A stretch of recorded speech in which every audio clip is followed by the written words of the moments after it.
As Operation Barbarossa begins, German panzers surge forward until they hit resistance at Raseinai. Here, Soviet heavy tanks turn one of the first major armored engagements into a brutal test of firepower and tactics. The Battle of Raseinai features multiple German armored divisions and multiple Soviet armored divisions clashing.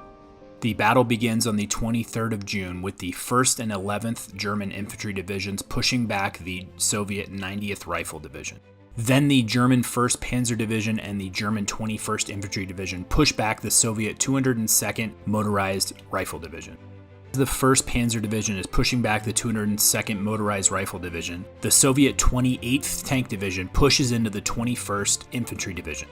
With the assistance of close air support and heavy anti-tank weaponry, the 21st is able to easily counter and then push back the 28th Tank Division.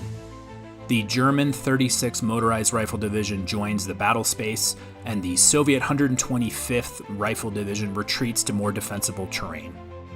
The German 6th Panzer Division and the Soviet 2nd Tank Division advance to the village of Raseinai. The Soviet 2nd Tank Division is very strong, and the 6th Panzer quickly finds itself overwhelmed, and multiple gaps appear in its front lines, which the Soviets then exploit by sending multiple tanks through these gaps and behind the German front lines.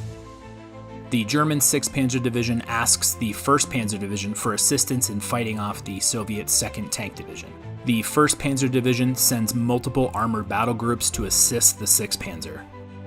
As the major tank engagement is starting, the German 8th Panzer and the 290th Infantry Division push back the Soviet 48th Rifle Division. And in the day's last major engagement, the German 3rd Motorized Division crashes into the Soviet 5th Rifle Division, heavily damaging it by the end of the day. The takeaways from the first day of combat is the power of motorized and armored divisions in quickly moving around the battle space.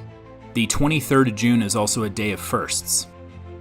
The Germans encounter the Soviet T-34 tank for the first time, and the monstrous KV-1 tank. On the morning of the 24th of June, the 1st and 11th German infantry divisions push back the Soviet 90th Rifle Division, and the 21st German infantry division pushes back the Soviet 28th Tank Division.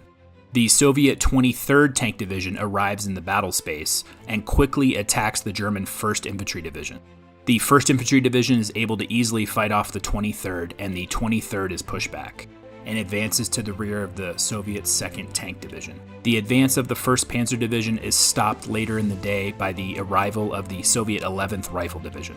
While the German 1st Panzer Division is advancing east, the German 36th Motorized Infantry Division advances to its west and takes up defensive positions facing the Soviet 125th Rifle Division. As the battle around Raseinai continues to develop, the German 8th Panzer Division pushes towards its objective on the Dwina River and off the current battle space.